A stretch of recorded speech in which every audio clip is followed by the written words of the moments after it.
Lara, you have 10 minutes. Thank you, Mr. Chair. Mr. Chair, my questions have already been asked. For now, I have no more questions. I yield to the next interpolator. Thank you very much, Mr. Chair. Thank you, Congressman Lara. The next to interpolate is Congresswoman Janet Garin. She's not here.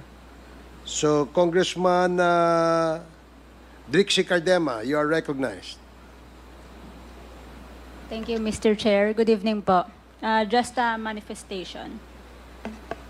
This is a manifestation. Yes, Okay. Chair. Please proceed. Tayo ditong mga kinatawan ay ibinoto lamang ng ilang libong Pilipino. Ngunit ang kasama natin ngayon ang Pangulong Duterte, ang most voted Philippine leader ng 2016. At ang kanyang anak, Vice President Sara Duterte, ang most voted Philippine leader naman ngayong 2022. I would like to manifest na gusto ng sambayanang Pilipino ang pagdurog niya sa mga kriminal, durugista at NPA na terorista. Kaya sila ibinoto at patuloy na mahal ng mga Pilipino. Kaya gusto natin ng patas na hearing. Sana sinama natin dito ang libo-libong mga magulang na ang mga anak ay biniktima ng mga durugista. Ang mga ordinaryong Pilipino na naglalakad galing trabaho, tapos sinaksak o pinatay ng adik, lahat ng mga kababaihan, na kahit pati infant na babae ay ginahasa na ng adik. Libo-libo rin ang kanilang mga magulang at mahal sa buhay na wala dito ngayon. Awang-awa ang mga Pilipino sa mga inosenteng pamilyang na ito, kaya niluklok ng bansa ang Pangulong Duterte. Ang drug war ng Pangulo ay policy lamang. Hindi ito natupad kung hindi ito pinondohan ng Kongreso ng 6 na taon. Majority pa nga dito sa mga kinatawan ay naka-Duterte fist pa nung buong 6 na taon eh. Ang Duterte Youth Party List po ay patuloy na naninindigan sa Pangulong Rodrigo Duterte at pangalawang Pangulo, Sara Duterte, na naglingkod ng maayos, dumurog sa mga durugista, kriminal at NPA na terorista para proteksyonan ang milyon-milyong Pilipino. Bakit wala nag-iimbestiga dito o nag-iimbita sa atin sa sobrang raming Pilipino na biniktima ng mga durugista? And lastly, sa mga kongresista na kaalyado ng mga NPA, mahaya naman tayo sa topic ng pagpatay dahil kayo mismo, hindi kayo nagsasalita sa pagpatay ng NPA sa mga pulis, sundalo at mamayang Pilipino. Pati rin po sa mga natitirang resource persons na gusto mag-abogada papuntang ICC, si Attorney Maria Cristina Conti, na kandidato ngayon ng Bayan Muna Party List. Kasama po ang inyong katabi na si Nery Colmenares ng Bayan Muna. Sa NPA, nire-recruit ang mga kabataan para pabagsakin ang gobyerno at pumatay ng mga pulis, sundalo at tropa ng gobyerno. Di nyo naman kinokondena ang pagpatay nila. Ang kinokondena nyo ngayon ay ang dalawang naging most trusted leaders ng bansa na todo effort protektahan ang milyong-milyong mga Pilipino. In support sa advocacy sa Pangulong Duterte, ang Duterte Youth Party List ngayon, Kongreso ito, ang kaisa-isang nagpapanukala ng pagbalik ng death penalty para sa mga rapist, kidnappers, durugista at terorista. In behalf of the Duterte Youth Party List, kami ay nagpapasalamat sa todong suporta ng Pangulong Duterte at VP Sara Duterte sa mga tropa ng gobyerno at sa pagdurog nyo sa mga kriminal, durugista at NPA na terorista. Yun lang po. Maraming salamat po, Mr. Chair. At magandang gabi po. Congresswoman Salamat, Cardema. Mr. Chair. Bawal po pumalakpak dito. Kung gusto niyo pumalakpak, doon kayo sa labas. Maaari ba? Mr. Chair. Wala hong bastusan dito, ha? Sige, Congressman Acop, you're recognized. Thank you, Mr. Chair. I beg to disagree with my colleague. Kasi bata pa siya. Ako, I have given up my life for this country. The former president is only 2 years older than I am. But I have been fighting for this country.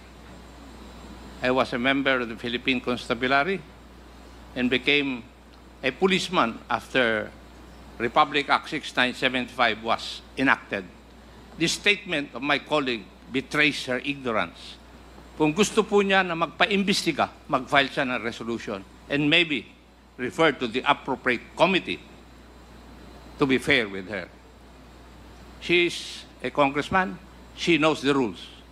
However, your statement or your statements betray your ignorance of our rules here in this House of Congress.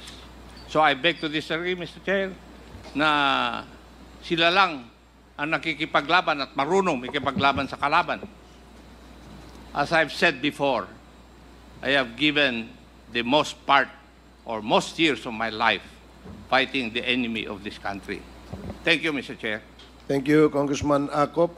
Yes, let me emphasize na wala pong may monopolya ng pagmamahal sa bayan dito. Pare-parehas po tayo rito.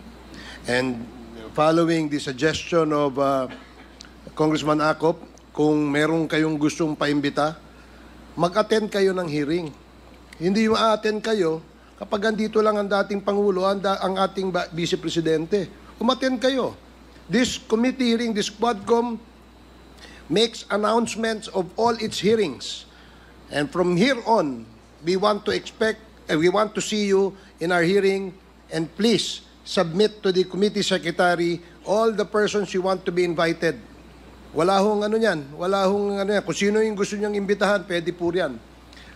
Gusto ko lamang pong liwanagin na wala hong may monopolya sa pagmamahal sa bayan dito. Hindi kayo, hindi kami. Pare-parehas tayo nagmamahal sa bayan. Pare-parehas tayo nagseserbisyo eh. Diba? Huwag niyong sabihin mas magaling kayo. Dahil kami, hindi naman namin sasabihin magaling kami.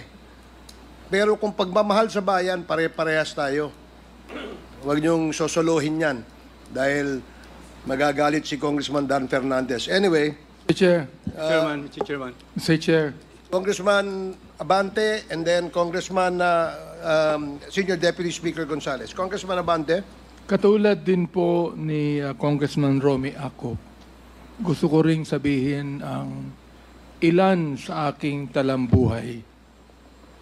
1986, Mr. Chair, muntik nang bumagsak ang Pilipinas sa NPA.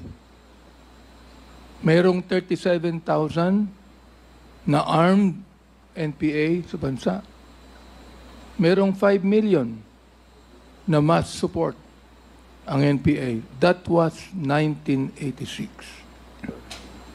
Kinausap ko ang dating Chief of Staff, si FBR, upang ang aming grupo ay makipag-ugnay sa CRS upang labanan namin ang NPA saan man sila naroroon.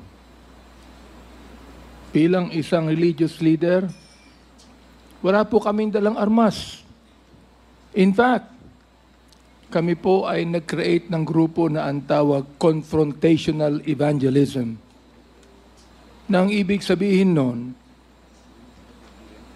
habang NPA ay naghahasik ng lagim sa mga bayan, kami naman ay nagtuturo ng Biblia at ng tunay na kalayaan sa bayan. Ako din po ang isa sa mga nag-suggest kay FBR nung araw na magtayo ng isang civilian force na magiging kasama ng armed forces. Naging pangulo po sa FBR. Kasama po ako doon. Naging konsyal ako ng Maynila. Andiyan po si Atty. Bebot Bello. Alam po niya na magkasama kami sa lakas nung araw. So tama po ang sinabi ni Congressman Acop ni Congressman Ace Barbers na lahat po tayo nagmamahal sa bayan. Kaya nga, Mr. Chair, gusto kong itanong sana dito kay Senator Trillanes if he is working for the ICC. Are you working for the ICC, Mr. Chair?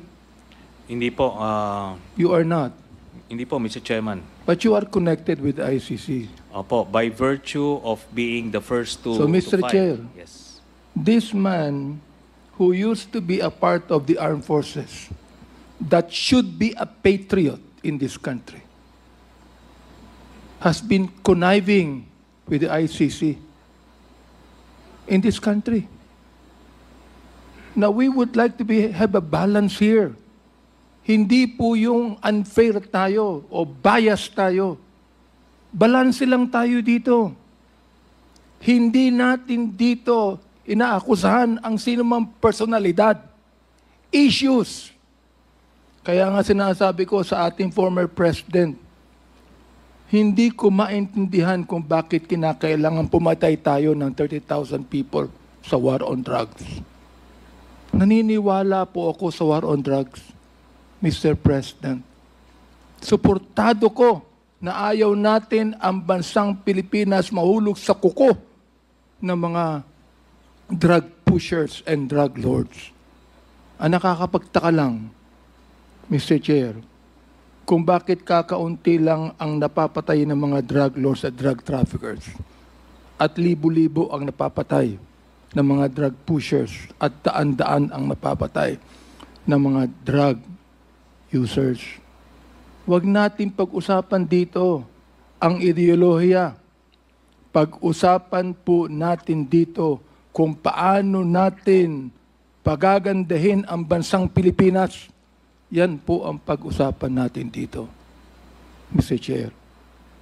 Maraming salamat po. Thank you, Congressman Abante. Mr. Chair, our senior Mr. deputy. Chair, would like to manifest. Yeah, but before Okay. I recognize you, I will recognize Senior Deputy Speaker Dong Thank you, Gonzales. Mr. Chair. Thank you, Mr. Chairman. My dear colleagues and the former President, our Vice President, for the information of our colleague, Congresswoman Ordenas, ang tanong po, bakit nandito po tayo ngayon? Because I'm the one who stood up in the floor last August 5, for your information, na calling for a joint investigation for the pressing issues of extrajudicial killings, illegal drugs, and illegal activities linked to Philippine offshore gaming operators. There are a lot of House resolutions. I filed also a House resolution number 1346 directing the inquiry in my own town in Mexico, Pampanga, and you know all of that doon po nakita yung worth 3.6 billion pesos na 560 kilos of shabu. And that is in my district, and that is in my province, and that is our town in Mexico.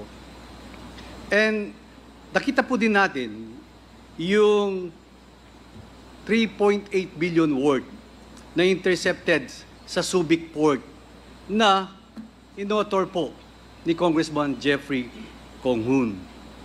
Sinabi ko po lahat ito, there are a lot of House resolutions and we have consolidated. That's why this Quadcom form na dumaan po sa tamang proseso, dumaan po sa Committee on Rules, and I think this is the first time in the history of Congress since 1907. This is the first time na nagkaroon po tayo ng Quadcom Committee. So, wala po itong personalan, wala po itong politika, ma'am. Hindi po kami, kay former President, wala po yun, ma'am. At sa ating Vice President, do not monopolize the love of country. Mahal po natin lahat ang bansang Pilipinas. Kami po, dito, nakatayo kami. We are staying here up to 2:30 in the morning. We are inviting all resource persons to dig it out what is true. Kung sino po, hindi naman ibig sabihin, in-invite ka rito, akusado ka na. Hindi po. There are a lot of witnesses going to the office of our chairpersons of these various committees to testify, to tell the truth, at kami naman po, hindi naman po basta-basta, kinukuha natin yung mga witnesses. So I repeat, Mr. Chairman, thank you again for the opportunity. And I would like to enlighten our co-members, the members of this 19th Congress, please attend this Quadcom hearing. Totoo po yun. Hindi lang po andito ang ating former president ngayon. Nandito kayo. Hindi lang po nandito si Vice President Sara ngayon. Nandito kayo. Hindi po ganyan. Kahit sino po dapat wala tayong pinipili. This is the love of country. Maraming salamat po, Mr. Chairman. Thank you, Congressman Gonzales. Next, Congresswoman Castro. Thank you, Mr. Chair. Palabas na sana ako, pauwi na talaga sana ako. Kaya lang narinig ko yung manifestation ng ating kagalang-galang na colleague, Representative Cardema. Alam niyo po, Mr. Chair, paulit-ulit yan yung manifestation na yan. 3 beses ko na yung narinig na paulit-ulit. Laban sa mga NPA, laban sa mga progresibong grupo, laban sa mga party list ng mga progresibong kagaya namin. At yung mga tinutukoy niya siguro ay kami yun, no? At talagang nakikita naman natin, ano ba talaga yung intensyon, no? Ng mga ganitong manifestation. Ito ginagawa natin ito tulad ng sinabi ng ating chair at SDS, panglabing isang araw na natin itong ginagawa, no? Nagpupuyat tayo dito, nagpapagod, hinahanap ang truth, etc. Para lang makita natin, 3,000 ang napatay, more or less, sa panahon ni President Duterte na EJK. So, wala ba yan sa inyo? Karamihan dyan, mga kabataan na walang kamalay-malay na naging biktima, Mr. Chair, ng mga karumal-dumal na mga pagpatay sa panahon ni President Duterte. I know, idol mo, si former President Duterte, Mr. Chair, idol ng ating colleague dito, kahit na yung ating Vice President.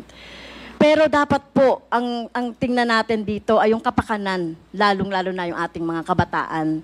No? Kaya po, at isa pa po, Mr. Chair, hindi natin pinapayagan sa ating committee yung pag-disrespeto sa ating mga resource person. Narinig ko rin na binabanggit yung mga pangalan ng ating mga resource person na nandito. So dapat po igalang natin yung rules kung gusto nating makatulong at gusto nating magtrabaho dito sa Kongreso. Kasi ito naman talaga yung sinumpaan natin, ito naman talaga yung mandate sa atin. Ay tumulong na lang kayo, no? Tumulong na lang kayo. At hindi yung ganito, tama yun, maghain tayo ng resolusyon para kung gusto nating may ma-resolve na problema, like yung problema halimbawa ng patuloy na armadong pakikibaka, bakit ba merong mga armed struggle? Nilulutas natin yan hindi sa madugong paraan, hindi sa militarisasyon. Kaya nga tayo ay nagkakaroon ng peace talks, di ba? Dapat magkaroon ng peace talks at hindi ito ng militarization yung ating laging iniisip at laging sinasabi natin na terorista si ganito at si ganon.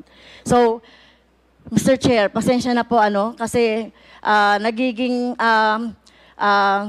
irrational yung mga ganitong mga statement ng ating colleague. Pasensya na, with due respect. Sana hindi na maulit ito at aasahan natin, tama po, aasahan natin sa mga susunod na mga hearings si Representative Cardema na tumulong siya sa atin sa paghahanap ng truth dito sa ginagawa natin sa Quadcom at sa iba pang mga hearings, Mr. Chair. Thank you. Maraming salamat, Congresswoman Castro. The next to interpret